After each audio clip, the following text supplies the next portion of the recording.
The lord. తండ్రి వధింపబడిన గొర్రెపిల్ల పరిశుద్ధాత్మ దేవుని నిమిత్తమై ప్రకటన గ్రంథములో ప్రత్యక్షపరచబడిన విమోచింపబడిన మానవులు అనగా వధువు సంఘము యొక్క స్థితి, స్తుతి మరియు ఆరాధన ఈ విషయమై భూమి మీద నివసించుచున్న మనము కూడా అవగాహన, గ్రహింపు కలిగి ఉండు నిమిత్తమై ప్రభువు అనుగ్రహించినటువంటి లేఖన భాగములు. ప్రకటన గ్రంథము 7వ అధ్యాయము 9వ వచనము.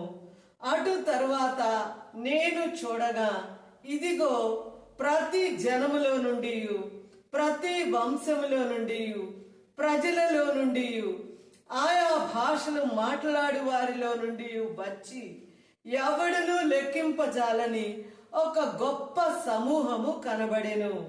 వారు తెల్లని వస్త్రములు ధరించుకొన్న వారై ఖర్జూరపు మట్టలు చేత పట్టుకొని సింహాసనము ఎదుటను గొర్రెపిల్ల ఎదుటను నిలువబడి సింహాసనాసీనుడైన మా దేవునికిని గొర్రెపిల్లకును మా రక్షణకై స్తోత్రమని మహాశబ్దముతో ఎలుగెత్తి చెప్పిరి.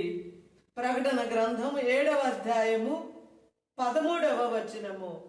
పెద్దలలో ఒకడు తెల్లని వస్త్రములు ధరించుకొని ఉన్న వీరెవరు, ఎక్కడి నుండి వచ్చిరని నన్ను అడిగెను.